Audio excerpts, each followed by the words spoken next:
under 2 hours, the Rent Guidelines Board will vote on a possible rent freeze affecting 2.4 million rent-stabilized tenants. This is a move that Mayor Mamdani promised when he ran for office. But the meeting is not without last-minute drama. Political reporter Marcia Kramer joins us now on set with more on that. Marcia. Well, Justin, KJ, most tenant and landlord groups are expecting a vote to freeze rents, but the vote is supposed to be based on an economic evaluation, not politics, which is why a sudden resignation by the landlord representative from the board today is shaking up the process. She says it's all about political promises, but the mayor insists it's not.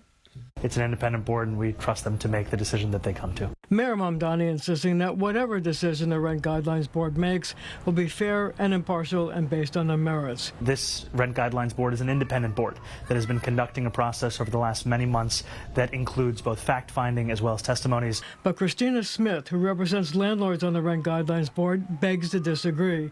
She resigned from the board today, asking why data showing landlords' rising costs and failing income was not reflected in the board's direction to its members. She said, quote, "I resigned today because this process is broken. I have had no problem in the past with my vote being on the losing side.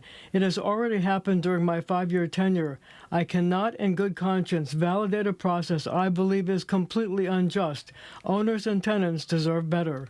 She says that they didn't consider the increased cost of landlords and the decreased income. Of course they didn't. I mean, you look at their range. Their range is 0% to 2%. There's nothing in that data, even if you want to take into account all other factors. Nothing in that data speaks to a 0% increase. Ann Korshak, the president of Small Property Owners, is upset that Smith is not going to be casting a vote. Many of us are operating housing that's well over 100 years old. And the reality is that the quality of the housing is impacted, and the quality of life of those that live in the buildings is impacted when we can't keep up with the operating expenses. Tenants had this to say. We are struggling. We can't even say we're going to eat chicken tonight. We're eating soup.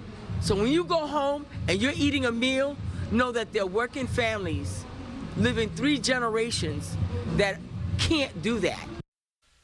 Now, the Rent Guidelines Board does meet tonight at 7. After a series of public hearings, it said the final decision would be somewhere between 0 and 2% for 1-year leases, 0 and 4% for 2-year leases for both rent-stabilized apartments and lofts.